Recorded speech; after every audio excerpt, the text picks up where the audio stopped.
बंधुगण आपण मानक आम यूट्यूब चैनल को स्वागत। आज आम आलोचना करवा श्रीमद् भगवत गीतार थिबा विभूति जोग एवं तापर पर जो जोग मैंने अच्छी से संपर्क में आलोचना करवा। तेज सर्वप्रथम आम सार को स्वागत करवा आ आलोचना को आगक नवा। सर आपन को स्वागत। धन्यवाद।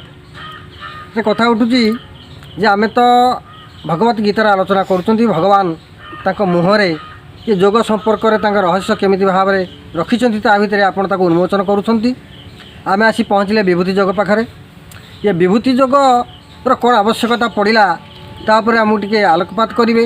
विभूति कहले तो आम साधारणतः भाव में प्रसाद को बुझाऊँ बा भोग को बुझाऊँ एवं विभूति कहले देवदेव महादेव बोली विभूति को बुझा जाऊँगी। विभूति कहले धन संपत्ति को भी बुझा जाऊँगी। किंतु एठी जो भगवान जो कथाटा कहले जो विभूति कथा कहले ये रणक्षेत्र विभूतिर आवश्यकता कौन आ तार आम समाज तार आवश्यकता कौन ये संपर्क टी आमको सूचना दियंतु। ओम श्री कृष्णार्पणमस्तु। समस्त भाई मानकु माँ मानकु आम चैनल को स्वागत करुछि। अर्जुन का मन भितर तथापि प्रश्न आसिला जे मु सखा तुमको जानिली शुणिली तुम कथा शुणिली किंतु या भितर मोर गोटाए संदेह जे प्रकृत रे तमे कौन कौन भाव में अच्छ केमिति अच्छ ये सब विषय जानापी मोर टे संदेह जात। से कहले सखा आपण कौ जगार केतबेले कि अवस्था रोचन मुझे जानीपारूनी मत बड़ा संदेह लगुच। आपण वर्तमान मोर सारथी ना युद्ध पड़िया मु रथी साधारण भाव में देखा गले मुझे बेसी ज्ञानी हे बोली जना पड़ुछ कारण मु युद्ध विद्या शिक्षा करती बोली रथी। आपण युद्ध विद्या एते पारंगम न था साधारण लोक भावना रे आपण मोर सारथी किंतु मु देखुची आपण मो अपेक्षा तो बहु ज्ञानी। तेबे ये क्षेत्र रे आपण किभली भाव में कौ जगार आपण निजको प्रकाश करि पारंती ये संपर्क में मुझे जानीपारूनी। भगवान हसी देले कहले मु वर्तमान तुम गोटे कथा कहबी जो थे तुम जानिबो जे मु कौ जगार केमिति भाव में कौन कार्य करे। आरंभ कले विभूति जोग। रब्बाऊ वर्तमान कहले सूचना देवा बेले विभूति कहले आम महादेवंकर देहरे बोली होता भस्म को विभूति कहूँ। विभूति कहले धन संपद को बुझा जाए। विभूति कहले प्रसाद बुझा जाए देवादेवींकर प्रसाद को बुझा जाए। किंतु ये विभूति जोगरे ये तीनटा जाक किछि नहीं।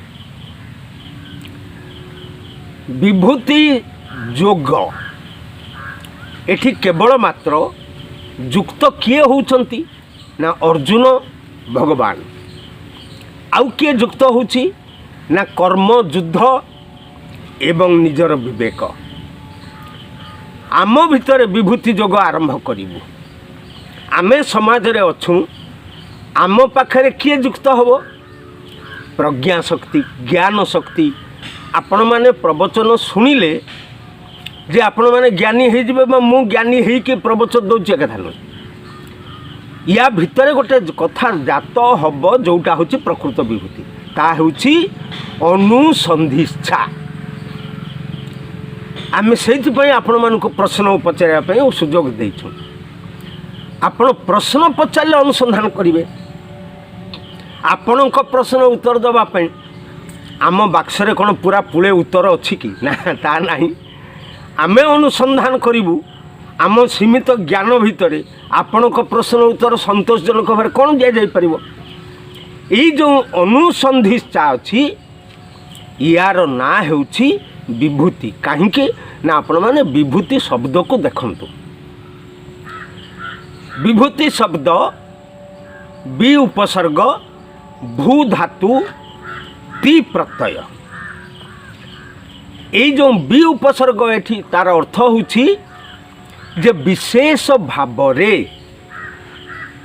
आम जहाँ को इंग्रेजी रे कहूँ सिग्निफिकेंटली सबुठी जमती ताहा परिष्कार परिच्छन्न भाव में जना पड़िबो। भू अर्थ एठी संपत्ति नुहे बा भू अर्थ भूमि नुहे। भू शब्दर अर्थ होची भू धातुर अर्थ होची महर्षि पाणिनि व्याकरण तत्व अनुसार भू अर्थ भूमि अच्छी, भू अर्थ संपत्ति अच्छी, भू अर्थ ज्ञान अच्छी, भू अर्थ जानिबार बा जिज्ञासार प्रवृत्ति अच्छी। एठी जिज्ञासा प्रवृत्ति तेजस्क्रिय हो गला। से क्षेत्र में टी गोटाए प्रत्यय लगिला। ती प्रत्यय लगिला अर्थ यह कार्यकारी होउछि। जोठी ती प्रत्यय लागिवो सेठी कार्यकारी होउथिबार अर्थ बुझिबो बोली व्याकरणकार माने कहउछन। शब्दटी आपण जानिले मु आपण को एठी गोटे उदाहरण देबी, तापर विभूति कथा आपण कहले आपण संगे संगे जानि परिबे। आगरु बहुत दिन तलर कथा, मो पिला दिनर कथा कहूची। आम गाँव में गोटे यात्रा पार्टी थिला। यात्रा पार्टी रे पाठ करने बहु लोक आसिक पहुँचले। यात्रा मास्टर जी थिले सी जने भल ज्ञानी लोक, सबू अभिनय उपर तांकर भी टिके दक्षता अच्छे। जड़े लोक आसी पहुँचले, भाई जड़े आसी पहुँचले, कहले मास्टर मु अभिनय करी यात्रा रे। मास्टर ताको देखिले, चेहरा बहुत सुंदर, भल हले निश भी अच्छी, मुह भी सुंदर देखा होची। तापर से पचारे, कहले तमें कौन कौन अभिनय करि बोली भाविकी आसच। से लोकटी उत्तर देला, मास्टर आपण जहाँ कहे मुझे अभिनय करदेवी। यात्रा मास्टर चिंता कले, कहले अरे यार अभिनय तो मुझे देखी ना ना, मु शुणी थी ये गाँव रे गोटे भारी कुहाड़िया लोक, बहुत कथा जानी बोली कहे। तेबे ये जानी बोली कहे लोक मानकर तो विश्वास अच्छी, हाँ जानी किछि जानी। तेबे आग परीक्षा करवा, विशेष विशेष अभिनय गुड़ाक उपरे टेस्ट करनवा, परीक्षा करनवा। कहले बाबू रे ना आज्ञा, अच्छा तमे दुर्योधन को पाठ करि परिबो, गोटे नायक पाठ करि परिबो, गोटे खलनायक पाठ करि परिबो? कहले आज्ञा करदेवी। यात्रा मास्टर तांको बही खोली, नाटक बही खोली गोटे खलनायकर डायलॉग कहले। जेतेबेले से कहले लोक ठिया हला। आग बुझिला जे ये खलनायकर चरित्र कौन, ये खलनायकर कर्म कौन, ये खलनायकर अभिनय कौशल कौन हवा आवश्यक। तापरे से आरंभ करदेला खलनायक काम। आमे समस्ते आमे पिला होइथिलु बसिक शुणुछु। सरीगला परे सेठी जेतिकी लोक थिले समस्ते ताली मारदेले। मास्टर कहले समस्ते खुशी हेले माने तमे ठीक काम करिछ, अड़ुआ नहीं तमें खलनायक काम कर। लोकटी टे हसला, कहला मास्टर गोटे कथा ना कौन ना मत टे हिरो करो ना, नायक करो ना, ठीक अच्छे तुम नायक काम कर। पुणी गोटे अभिनय देले नायक भाव में, अभिनयटी सुरुखुरे करदेला, भारी श्रृंखलित हो गला, समस्ते भी ताली मारले।